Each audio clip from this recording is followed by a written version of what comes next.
लालची भाभी। करिश्मा, रेशमा और मनीषा 3 बहनें हैं। उनका एक भाई भी है, मयंक। मयंक अपनी बहनों को बहुत प्यार करता है, लेकिन मयंक की पत्नी सविता इस मामले में मयंक से बिल्कुल ही अलग है। वो अपनी ननदों का जितना बुरा कर सकती है उतना बुरा करती ही रहती है और अपनी ननदों पर हुक्म भी चलाती है। करिश्मा, करिश्मा, तुमने अभी तक नाश्ता नहीं बनाया? तुम्हारे भैया को ऑफिस जाने में देर हो रही है। हाँ भाभी, बस अभी बनाती हूँ। करिश्मा, तुम ये ढीलापन छोड़ दो। कल को पराये घर जाना है। वहाँ अगर तुम इस तरह से काम करोगी तो लोग क्या कहेंगे कि माँ ने और भाभी ने कुछ सिखाया नहीं। और तुम्हारी दोनों बहनें कहाँ हैं? रेशमा मार्केट गई है और मनीषा सो रही है। क्या? सुबह के 8 बज रहे हैं और ये महारानी अभी भी सो रही है? ये कहते हुए सविता अपनी सास दुर्गा देवी के पास जाती है। माँ जी, देख रही हो अपनी बेटियों के तौर तरीके? क्या हुआ बहू, सुबह सुबह क्या कर दिया मेरी बेटियों ने? अरे एक तो अभी अभी उठकर किचन में गई है, दूसरी सुबह सुबह बाहर चली गई और तीसरी अभी तक सो रही है। क्या करूं मैं इन तीनों का? मैं तो परेशान हो गई हूँ। जा जाकर उठा उसे और रेशमा से मैं बात करती हूँ। सविता सीधा मनीषा के कमरे में जाती है और उससे कहती है, महारानी जल्दी उठो, सूरज सर पर आ गया है। भाभी थोड़ी देर और सोने दो ना, मैं रात को लेट सोई थी। वो क्या है ना, यूनिट टेस्ट चल रहे हैं। शराफत से उठती है या नहीं, या फिर पानी की भरी बाल्टी डालूं तेरे ऊपर? नहीं नहीं भाभी, मुझे बिस्तर में नहीं लाना, उठती हूँ मैं। मनीषा जल्दी से उठकर बाथरूम में चली जाती है। सभी आराम से बैठकर नाश्ता कर रहे होते कि तभी रेशमा बाजार से हाथ में सामान लिए आ जाती है। रेशमा को देखते ही सविता उस पर बरस पड़ती है। लो, आ गई महारानी। ऐसा भी क्या सामान लाना था जो सुबह आंख मलते ही बाजार की तरफ रवाना हो गई? भाभी, कल आप ही तो चीख रही थी कि घर का सारा सामान मुझे ही लाना पड़ता है, घर में किसी को भी किसी काम से कोई लेना देना नहीं है। अब मैं बाजार जाकर सामान ले आई तो आपको इस बात से भी तकलीफ हो रही है? देख रही हो माँ जी, अपनी बेटी की जुबान कैंची से भी तेज चलती है।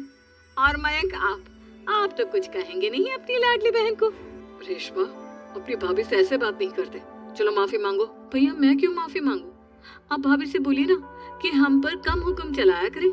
हम इस घर की बेटियां हैं और आपकी पत्नी की ननद है, नौकरानी नहीं। लो कर लो बात। इनकी भलाई के लिए कुछ भी बोलो तो इन्हें बुरा लग जाता है।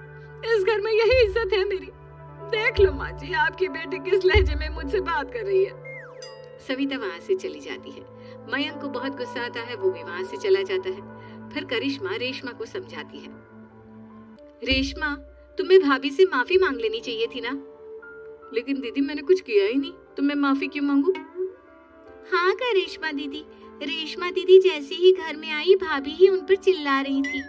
हाँ, मैं मानती हूँ कि गलती भाभी की थी। मैं तो इसलिए बोल रही हूँ कि भाभी ने माँ को तो पूरी तरह अपने वश में कर लिया है।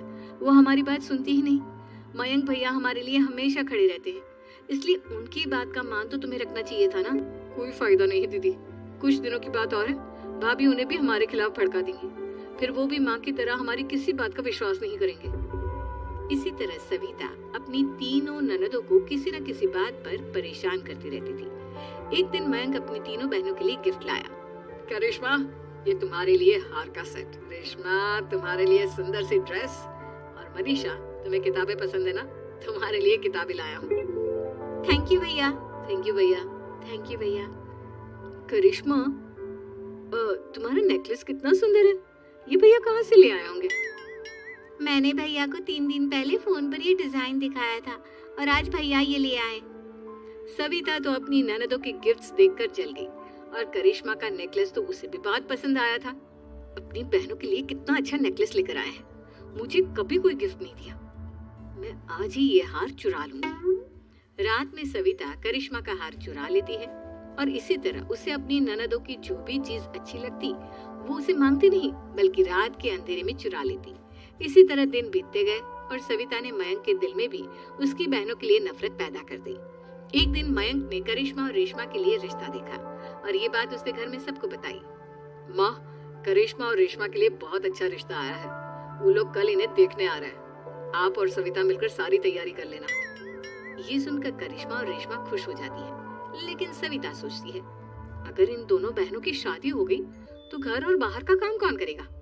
मनीषा तो एक नंबर की कामचोर है, उससे तो किसी बात की उम्मीद लगाना ही बेकार है। मुझे इस शादी को रोकना होगा। अगले दिन सभी लड़के वालों के स्वागत की तैयारी करने में लगे होते हैं। तभी मयंक अपनी बहनों से आकर कहता है, तैयार हो गई तुम दोनों? देखो दोनों लड़के बहुत अच्छे हैं, मैं कोई कसर नहीं छोड़ना चाहता, इसलिए तुम उनके सामने अच्छे से बिहेव करना और अपनी भाभी से लड़ने मत लग जाना। करिश्मा, तुम वो नेकलेस पहन लो ना जो मैं तुम्हारे लिए लाया था।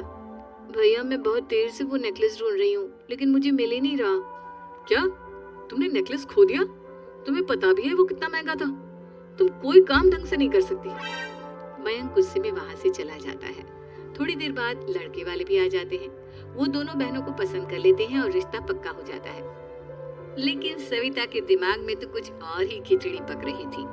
वो पंडित जी के पास करिश्मा की कुंडली लेकर जाती है और उन्हें पैसे देकर करिश्मा की कुंडली बदलवा देती है। जब लड़के वालों के पास करिश्मा की कुंडली जाती है तो वो दुर्गा को फोन करते हैं। बहन जी, हमने करिश्मा की कुंडली अपने पंडित जी को दिखाई थी। आपकी बेटी की कुंडली नहीं बल्कि दोषों का पिटारा है। देखिए, मैं और मेरे पति इन सब बातों में बहुत विश्वास करते हैं, इसलिए हम आपकी बेटी से अपने बेटे की शादी नहीं करा सकते। इस तरह करिश्मा का रिश्ता टूट जाता है और सभी घर वालों को बहुत दुख होता है। अब कविता सोचती है, चलो करिश्मा का तो रिश्ता टूट गया, अब रेशमा का भी रिश्ता तोड़ना है। क्या करूं क्या करूं? अब सविता आवाज बदलकर किसी अननोन नंबर से रेशमा के होने वाले ससुराल में फोन करती है। हेलो, मैं कौन हूँ कौन नहीं ये आपके लिए जानना जरूरी नहीं, बस इतना सुन लो कि रेशमा का 2 साल से किसी के साथ अफेयर चल रहा है। बस रेशमा का रिश्ता तोड़वाने के लिए सविता का इतना कहना काफी था। अब रेशमा का भी रिश्ता टूट गया। मयंक और दुर्गा देवी ने रेशमा को खूब खरी खोटी सुनाई और उससे बार बार उस लड़के के बारे में पूछने लगी। आप दोनों मुझे क्यों परेशान कर रहे हो? अरे कोई लड़का होगा मेरी लाइफ में तो मैं बताऊंगी ना, जब कोई है ही नहीं तो कहाँ से लाऊं मैं कोई लड़का? तो तेरे होने वाले ससुराल वालों को फोन किसने किया था? माँ मैं नहीं जानती किसने फोन किया था, मैं सच कह रही हूँ। मैं तो पहले ही कह रही थी इसकी लगाम खींच कर रखो, लेकिन मेरी सुनता ही कौन है? आप चुप रहिए भाभी, ये सब आपका ही किया धरा है। अब तीनों बहनों को विश्वास हो जाता है कि ये सब उनकी भाभी ही कर रही है। तीनों बहनें अपनी भाभी को सबक सिखाने के लिए एक वकील कर लेती है और घर में हिस्सा मांग। देखो भैया, माँ बाप की जायदाद में जितना बेटों का हक होता है उतना ही बेटियों का, इसलिए इस घर के 4 हिस्से होंगे और हमें अपना हिस्सा चाहिए। मैंने तुम्हारे लिए क्या क्या नहीं किया और तुम इस घर में हिस्सा मांग रही हो?